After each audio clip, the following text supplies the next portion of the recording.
Next is अभी longitude, और जैसे लैटिट्यूड को जो लेटी हुई लाइन है उसको पैरेलल भी कहते थे, वैसे ही लॉन्गिट्यूड जो खड़ी लाइनें हैं, जो लंबी लाइन है, उसको मेरिडियन कहते हैं। It's called meridian.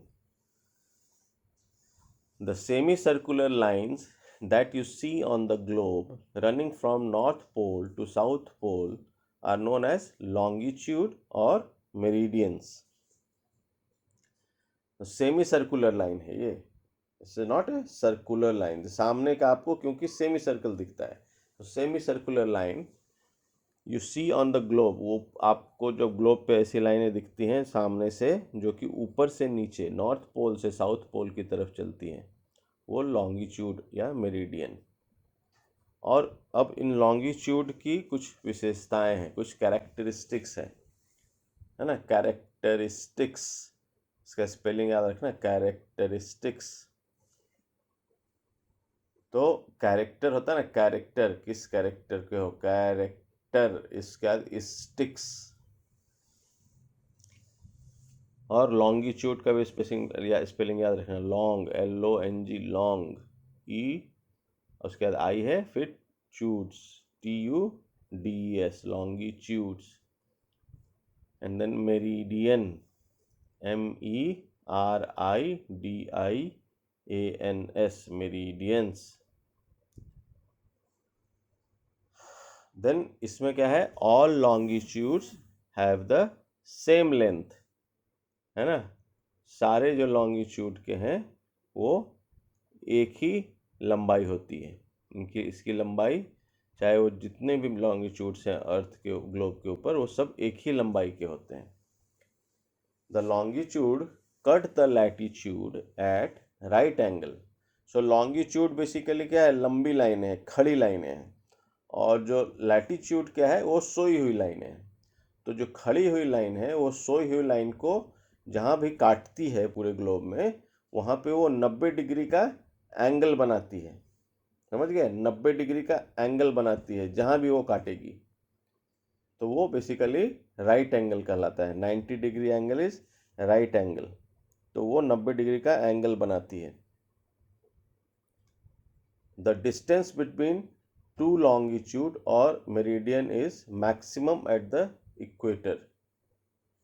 So distance, एक दूसरे से दूरी जो है वो लॉन्गिट्यूड की कहाँ पे सबसे ज़्यादा होती है, जब वो इक्वेटर पे पहुँचते हैं। इक्वेटर पे जब पहुँचते हैं वो दोनों, जो मतलब इक्वेटर बेसिकली लेटी हुई लाइन है, तो जब लॉन्गिट्यूड की लाइनें इक्वेटर को क्रॉस करती हैं उस समय उन दोनों आपस में एक दूसरे से उनकी दूरी सबसे ज़्यादा होती है, समझ गए। जब वो इक्वेटर को क्रॉस करती हैं वो लाइनें, जब ऊपर से नीचे आएगी ना लाइन, तो ऊपर से नीचे जब वो लाइन आती है तो इक्वेटर को काटते हुए नीचे जाती है, तो वो लाइन सबसे डिस्टेंस एक दूसरे से सबसे ज़्यादा रखती है वहाँ पे। The distance between successive longitude decreases as they move away from the equator and towards the poles.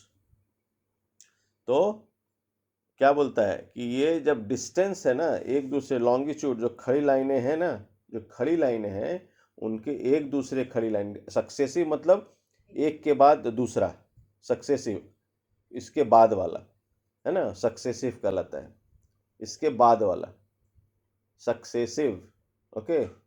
जैसे ए के बाद बी, बी के बाद सी, सी के बाद डी, वैसे ही सक्सेसिव मतलब एक के बाद दूसरा, वो कहलाता, that is called successive.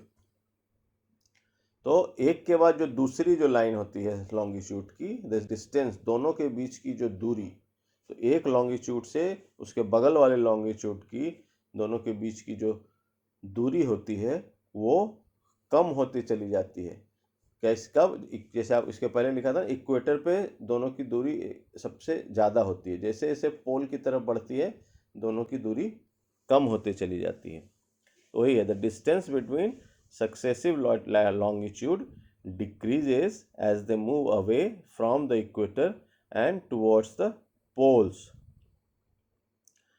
Then the last one is the meridians help to measure the distance in the east west direction. तो ईस्ट और वेस्ट डायरेक्शन के बीच में जो डिस्टेंस है उसको क्या डिस्टेंस है, मतलब कितना डिस्टेंस है, उसको फाइंड आउट करने के लिए हम लोग क्या करते हैं, लॉन्गिट्यूड का यूज़ करते हैं। बिकॉज लॉन्गिट्यूड ऊपर से लाइनें हैं तो हर लॉन्गिट्यूड के बीच में जितना डिस्टेंस होगा वो मतलब ऊपर से जो लाइनें आएंगी वो तो बगल बगल में चलेंगी ना, तो बेसिकली वो दाहिने से बाएं या ईस्ट टू वेस्ट जाएंगी, तो डिस्टेंस उससे हम लोग कैलकुलेट कर सकते हैं। तो अभी दोनों लैटिट्यूड और लॉन्गिट्यूड में क्या फ़र्क आप लोग को पता चला? 2-3 फ़र्क बहुत क्लियर दिखती है। तो उसमें क्या है, सबसे पहला फ़र्क है कि जो लैटिट्यूड है वो इक्वल डिस्टेंस पे रहती है। सारी लैटिट्यूड है एक दूसरे से सक्सेसिव लैटिट्यूड, मतलब वही एक के बाद दूसरी जो भी है सारी लैटिट्यूड वो बराबर दूरी को बनाए हुए है ना। बट लॉन्गिट्यूड में ऐसा नहीं है ना। लॉन्गिट्यूड क्या होता है, जैसे जैसे वो इक्वेटर के तरफ लॉन्गिट्यूड आता है तो एक दूसरे से दूरियां बढ़ती हैं और पोल्स के तरफ जाते हुए एक दूसरे से दूरियां घटती हैं। सो ये एक पहला डिफरेंस है कि लैटिट्यूड में बराबर दूरियां रहती हैं एक दूसरे के बीच में, बट लॉन्गिट्यूड में दूरियां घटती बढ़ती रहती हैं। ये एक मेजर डिफरेंस है। देन दूसरा डिफरेंस है जो लैटिट्यूड की जो लेंथ है वो घटती बढ़ती है ना। लैटिट्यूड का लेंथ हमारा, जब हम लोग इक्वेटर पे रहते हैं तो लैटिट्यूड सबसे लंबा लाइन होता है, और जैसे जैसे पोल की तरफ जाते हैं तो लैटिट्यूड छोटा होता चला जाता है उसकी लाइनें। बट लॉन्गिट्यूड में ऐसा नहीं है। लॉन्गिट्यूड की जो लाइनें हैं उनका लेंथ जो है, लाइन का लेंथ है, वो हर समय बराबर होता है। The all longitude have the same length, चाहे वो ग्लोब में कहीं से भी क्रॉस करे, सो हमेशा सेम लेंथ होता है। How the longitudes are numbered, जैसे हमने देखा ना लैटिट्यूड को कैसे नंबर किया है, 1 degree north, 2 degree north, 1 degree south, 2 degree south, है ना। 90 डिग्री नॉर्थ पे नॉर्थ पोल है, 90 डिग्री साउथ पे साउथ पोल है, तो वो डिग्री से उसको हम लोग नंबरिंग करते हैं। वैसे ही लॉन्गिट्यूड का भी नंबरिंग होता है, जैसे लैटिट्यूड का नंबरिंग होता है उसी तरह लॉन्गिट्यूड का भी नंबरिंग होता है। तभी तो पता चलेगा, जब नंबर नहीं पता चलेगा तब तक कैसे करेंगे हम लोग। आप किसी भी लोकेशन को, किसी भी प्लेस को कैसे लोकेट कीजिएगा, अगर नंबर दोनों का नंबर पता चलेगा तभी तो आप रेफरेंस ले सकते हैं। तो वही है, दोनों को नंबरिंग किया जाता है। तो जैसे तो उसमें क्या है, अब लॉन्गिट्यूड को कैसे नंबर करते हैं अब वो समझेंगे। इसमें लिखता है as the equator is central latitude that divides the earth into northern and southern hemispheres, there is a central longitude that divide the earth into eastern and western hemisphere। अभी आपको ये देखो फिगर दिख रही है ना, ये बोलता है कि जैसे कि एक लाइन है जो कि लैटिट्यूड की लाइन है, जो कि इक्वेटर कहलाती है, जो कि अर्थ को नॉर्थ और सदर्न हेमिस्फीयर में बांटती है। ये हमने पढ़ा कि एक सोई हुई लाइन है जो अर्थ को बीचों बीच गुजरती है, वो अर्थ को 2 पार्ट में बांटती है, northern hemisphere and southern hemisphere. वैसे ही एक सीधी खड़ी लाइन है, एक सीधी खड़ी लाइन है जो कि ऊपर से नीचे, मतलब लंबी लाइन जो ऊपर से नीचे अर्थ को 2 भाग में बांटती है। एक भाग को हम लोग वेस्टर्न हेमिस्फीयर कहते हैं और दूसरे भाग को ईस्टर्न हेमिस्फीयर। तो ये फिगर आपको दिख रहा है, ये फिगर में आप लोग देख सकते हो, ये फिगर है ना अर्थ का, ये ग्लोब का एक मैप बना हुआ है, इसमें पूरा अर्थ दिख रहा है। तो इंडिया आपको दिखेगा कि इंडिया देखो, एक लाइन सीधी है ऊपर से आ रही है, एक लाइन बीचों बीच काट रही है, तो जो बीचों बीच काट रही है उसके ऊपर है इंडिया, है ना, तो वो नॉर्दर्न हेमिस्फीयर हो गया। बीचों बीच लाइन के जितने भी ऊपर हैं वो सारे नॉर्दर्न हेमिस्फीयर हो गए, और जो सोई हुई लाइन के नीचे जितने हैं वो सारे सदर्न हेमिस्फीयर हो गए।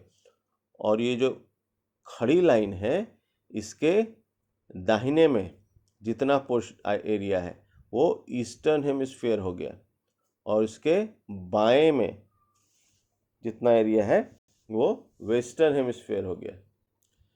तो इंडिया ईस्टर्न हेमिस्फीयर में आता है और नॉर्दर्न हेमिस्फीयर में आता है। ओके, अभी आज हम लोग इसके यहाँ how the longitudes are number तक करके रखेंगे। एज द इक्वेटर इज, तो इसी तरह बोला है कि ये जो बीच की जो लाइन है, जो खड़ी लाइन है, there is a central longitude that divides the earth into eastern and western hemispheres. This longitude passes through Greenwich near London and is marked as 0 degree longitude.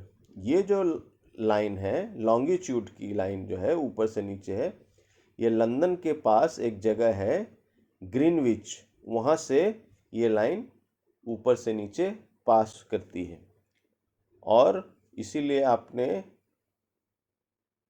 कभी देखा होगा जो टाइम लिखते हैं ना, GMT, ग्रीनविच मीन टाइम कहते हैं उसको। वो बेसिकली क्या है कि इस लाइन है ना, उसके उधर का टाइम और इधर का टाइम, वहीं से हम लोग टाइम को कैलकुलेट करते हैं। बोलते हैं ना कि अमेरिका हमसे 8-12 घंटा पीछे है, जापान हमसे 4 घंटा आगे है, तो कैसे पता चलता है?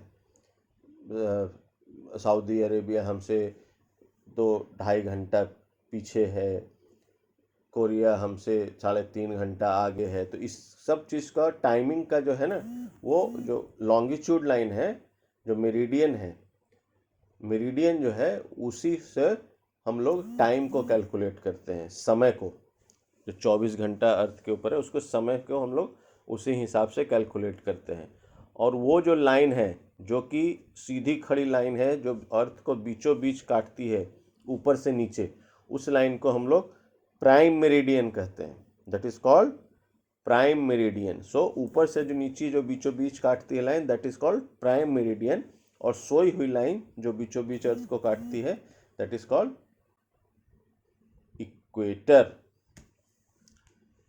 The longitude of a place is measured east और west of the prime meridian, है ना। लॉन्गिट्यूड है ना, ईस्ट साइड होगा या वेस्ट साइड होगा, उससे हम लोग मेजर करते हैं कि इधर ईस्ट है कि वेस्ट है। उस प्राइम मेरिडियन से, जो बीच की लाइन है, उसके ईस्ट में होगा या तो वेस्ट में होगा।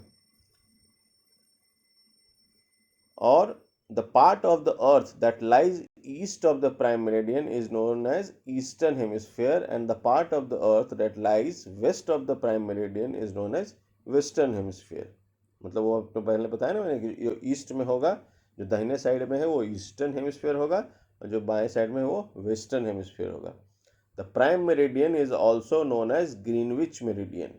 वो जो प्राइम मेरिडियन है वो क्योंकि ग्रीनविच से क्रॉस करती है वो लाइन, ग्रीनविच एक जगह है वहाँ से वो क्रॉस करती है, तो इसीलिए उसको ग्रीनविच मेरिडियन भी कहते हैं। देखो एक फिगर बगल में आपको दे रखा है प्राइम मेरिडियन, और ये जो कॉम्पास ऐसा बना हुआ है ना, दैट इज वहाँ से बेसिकली वो लाइन समझ लो क्रॉस कर रही है। वो अर्थ का रेफरेंस पॉइंट बनाया हुआ है, वहाँ से टाइम कैलकुलेट होता है। So here it says a full circle has 360 degree. So आपको पता है कि जो पूरी एक सर्कल बनती है वो 360 डिग्री की होती है। 90 डिग्री की, जो 90 डिग्री पे स्टैंडिंग लाइन होती है, जो सीधी खड़ी लाइन होती है, दैट इज 90 डिग्री। सोई हुई line is 180 degree.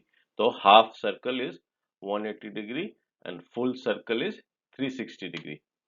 Like the parallels, the meridians are also drawn at an interval of 1 degree। जैसे पैरेलल में एक एक डिग्री के ऊपर, है ना, लाइनें रहती हैं, वैसे मेरिडियन में एवरी 1 डिग्री के इंटरवल पे लाइनें रहती हैं। There are 180 meridians towards the east of the prime meridian and 180 meridian towards the west of the prime meridian. We mark the meridians towards the east as 10 degree, 20 degree and so on. Similarly, the meridian towards the west are marked as 10 degree west, 20 degree west and so on. The longitude of 180 degree east and 180 degree west is the same line. हाँ, तो ये actually क्या है, ये क्या बोलता है कि जो लाइन 180 जो प्राइम मेरिडियन है, जो ग्रीनविच मेरिडियन जिसको बोलते हैं, जो कि अर्थ को ईस्टर्न हेमिस्फीयर और वेस्टर्न हेमिस्फीयर में बांटती है, वो प्राइम मेरिडियन से अगर हम लोग ईस्ट की तरफ बढ़ते हैं तो इसको 1 डिग्री ईस्ट, 2 डिग्री ईस्ट या 10 डिग्री ईस्ट, 20 डिग्री ईस्ट, है ना, उस तरह से हम उसकी नंबरिंग करते हैं। और अगर हम वेस्ट की तरफ बढ़ते हैं तो 1 degree west, 2 degree west, 3 degree west, 4 degree west, इसी तरह से 10 degree west, 11 degree west, 20 degree west करके हम वेस्ट की तरफ जाते हैं। तो ईस्ट की तरफ ईस्ट ई लिखते हैं और वेस्ट की तरफ डब्ल्यू लिखते हैं। बट 180 डिग्री मतलब हाफ सर्कल, 180 डिग्री मतलब अगर ये हाफ सर्कल हम लेते हैं तो जो लाइन मिलेगी आपको, क्योंकि अगर इधर से भी चलिएगा हाफ सर्कल और इधर से चलिएगा हाफ सर्कल तो 180 इधर हो गया और 180 इधर हो गया, तो 180 मिलके 360। तो वहां पे एक लाइन होगी जो कि कॉमन लाइन होगी, जो कि 180 degree east and 180 degree west पे जाके आपको एक कॉमन लाइन, बिकॉज इससे सर्कल ना, ग्लोब है ये, इससे अर्थ इज एक सर्कल, आप ग्लोब की बात करें, हम लोग ग्लोब की बात करें, सर्कल है। तो सर्कल में अगर आप दाहिने से जाओगे पीछे की तरफ और बाएं से जाओगे पीछे की तरफ, तो एक जगह ऐसा आएगा जहां पे आपको आके आप मिल जाओगे। तो वही है 180 degree from east and 180 degree from west will be the same line, एक ही लाइन हो जाती है वो। There are 360 meridians on the globe, समझे? तो 180 डिग्री और 180 डिग्री, तो 360 डिग्री मेरिडियन है ग्लोब में। 180 degree meridian is called the international date line. So जो 180 डिग्री पे जो मेरिडियन आती है उसको कहते हैं international date line. That is basically international date line. It passes through the middle of the Pacific ocean. ये ना कहीं एक पैसिफिक ओशन है उसको बीच से निकलती है ये लाइन, इसको इंटरनेशनल डेट लाइन कहते हैं। और वो line basically this is also a imaginary line, वो पैसिफिक ओशियन के बीच से निकलती है। और ये इससे नॉट ए स्ट्रेट लाइन, से बेसिकली इसको जिगजैग जान के ये काल्पनिक रेखा को किया गया है, सो दैट कि कहीं ना कहीं ये लैंड को टच करे। अदरवाइज पैसिफिक तो प्योर वाटर सी है, बट उस सी के अंदर भी ना कुछ लैंड्स हैं, कुछ आइलैंड है, तो उस आइलैंड को टच करके जाए, so that we can take the reference from the land. इसीलिए वो हम लोग उसको थोड़ा सा जिगजैग करके बनाया है इन्होंने इमेजिनरी। तो all the places located west of international date line are 1 calendar day ahead of all the places located east of international date line. जो भी वेस्ट के हैं, इंटरनेशनल डेट लाइन के वेस्ट के जो एरिया हैं, वो एक दिन आगे हैं basically international date west east से, है ना, वो एक दिन आगे है। वो डेट लाइन ऐसे है, मतलब कि वहां उस लाइन से डेट बदल जाता है, डेट चेंज हो जाता है। So that is the international date line. Here it says locating a place on the globe.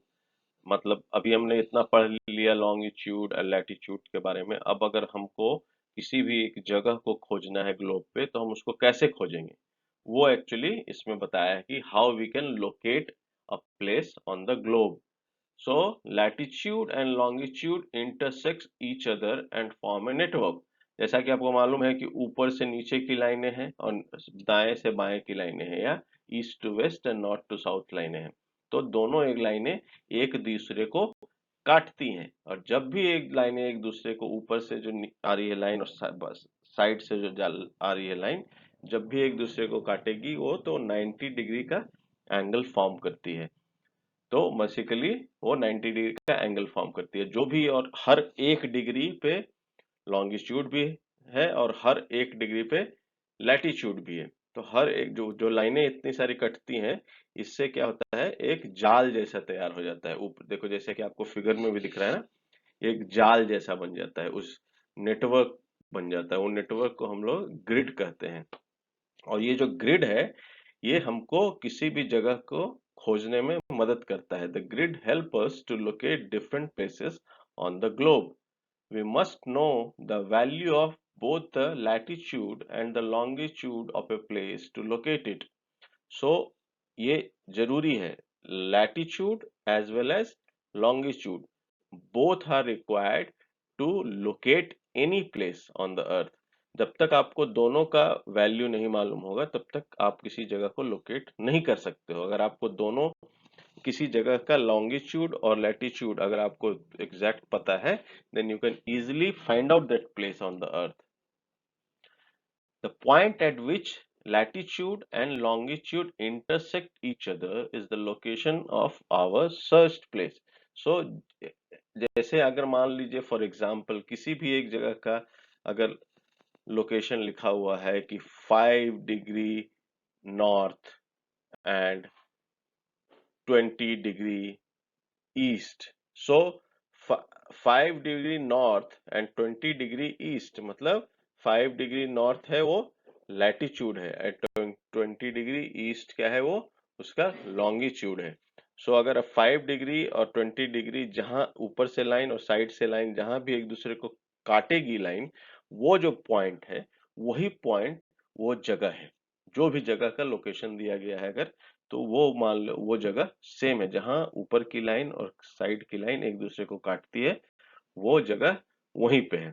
So basically इसीलिए कहता है the point at which latitude and longitude intersect each other is the location of our searched place.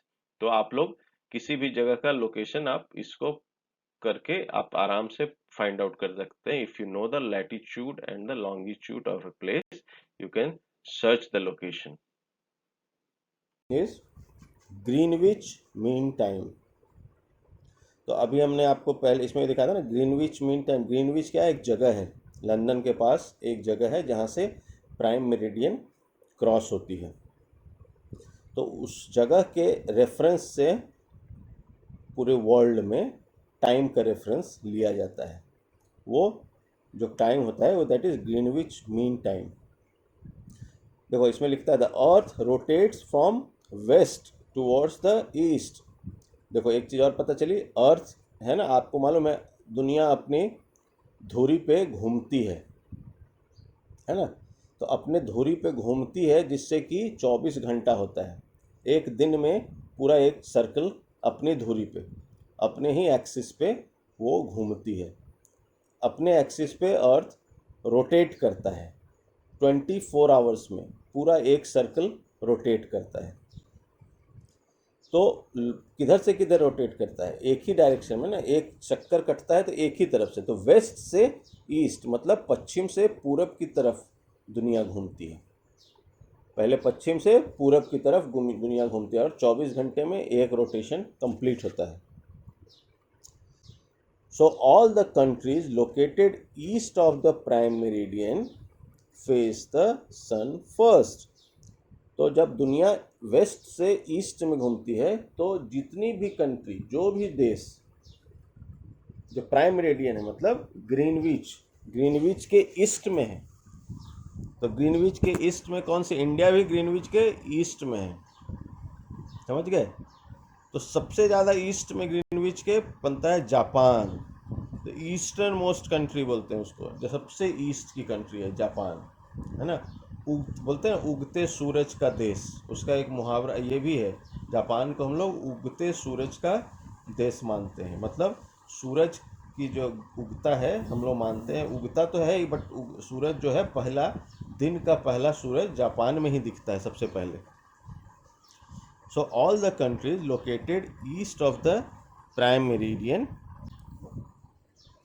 face the sun first. Japan, the easternmost country, faces the sun first, and USA, located in the western hemisphere, faces the sun in the end. तो Japan जो है वो सबसे पहले, क्योंकि eastern most country है तो सबसे पहले वो सूरज दिखता है वहाँ पे। मतलब वहाँ दिन की कोई भी दिन की सुबह, जैसे आज फ्राइडे है तो आज फ्राइडे की सबसे पहला सूरज जो है उसने जापान ने देखा। उसके बाद हम देखते हैं इंडिया आता है, जापान के बाद फिर हमसे पीछे सऊदी अरेबिया हो जाता है, फिर लंदन हो जाता है, फिर जाते जाते यूएस सबसे आखिरी में, यूएस और कनाडा है वो सबसे लास्ट में जाके आज का सूरज देखेंगे, क्योंकि अर्थ घूमता है ना, घूम रहा है वेस्ट टू ईस्ट, तो हम लोग को पहले दिख रहा है, फिर वो घूमते घूमते घूमते घूमते जब वहाँ पहुँचता है तब जाके उन लोगों को सूरज दिखता है। सूरज तो अपनी जगह स्थिर है, अर्थ रोटेट करता है, तो ईस्ट वालों को पहले दिखता है, और जैसे जैसे वो वेस्ट की तरफ जाएगा वो धीरे धीरे बाद में दिखेगा। तो ये आप लोग एक छोटा सा एक्सपेरिमेंट आप लोग करके देख सकते हो। इसको क्या करो ना, एक टॉर्च जला लो, है ना, टॉर्च तो आपके घर में होगा, एक टॉर्च जलाओ, टॉर्च को समझ लो ये सूरज की रोशनी है, और एक कोई भी बॉल ले लो, बॉल छोटा, क्रिकेट का बॉल या प्लास्टिक का छोटा बॉल, कोई भी बॉल, और उस बॉल को वेस्ट से ईस्ट की तरफ घुमाओ, मतलब आपको बाएं से दाहिने की तरफ उसको घुमाना है। तो धीरे धीरे जब घुमाओगे तो आपको पता चलेगा कि जिस अभी सूरज, आपको रोशनी तो स्थिर है, टॉर्च की रोशनी एक ही जगह पे है, जो पीछे का पोर्शन है वो तो बाद में आएगा आगे, उस पर तो रोशनी तब आएगी जब वो पूरा घूमते हुए एक सर्कल काटते हुए वहाँ पहुँचेगा, तब जाके पीछे वाले पोर्शन पे रोशनी आती है। जिस पोर्शन पे सबसे पहले रोशनी आती है वही ईस्ट हो गया ना। तो ये आप एक्सपेरिमेंट छोटा सा एक करके घर में भी आप देख सकते हो।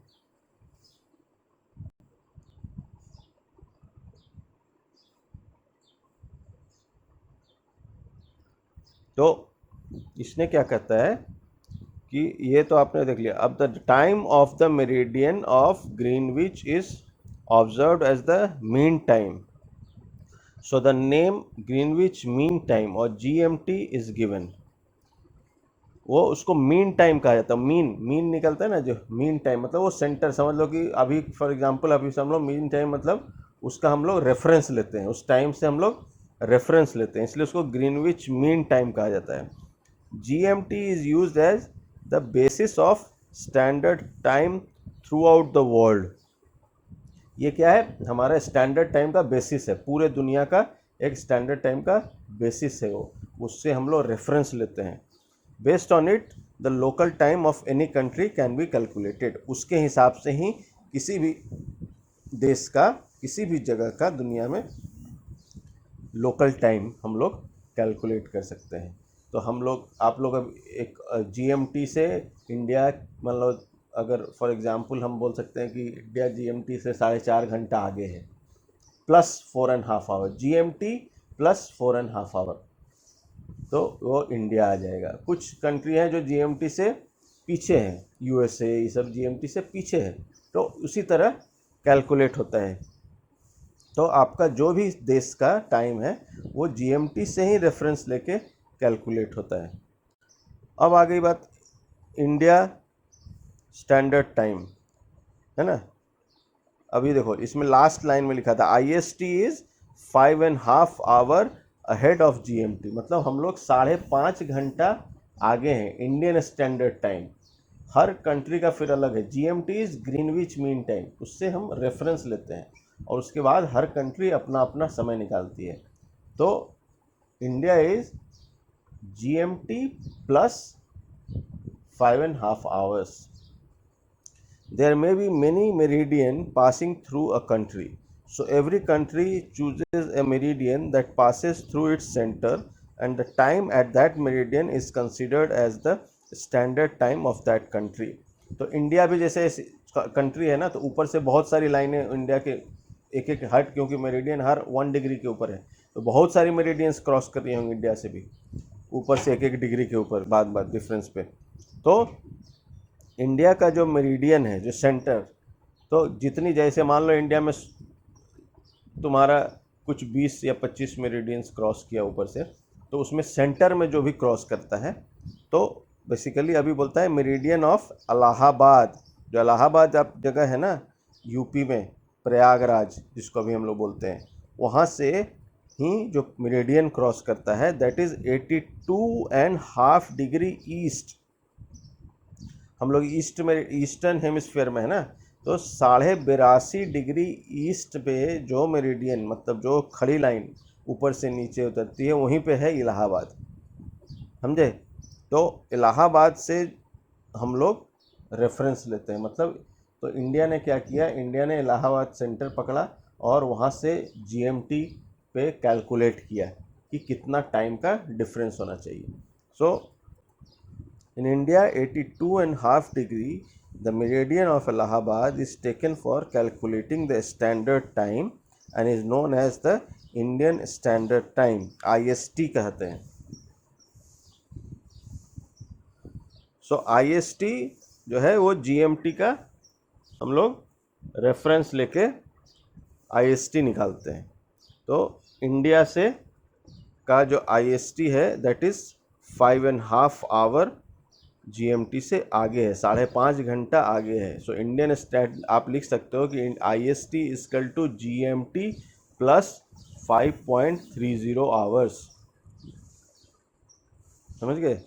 तो ये है ये पूरा चैप्टर।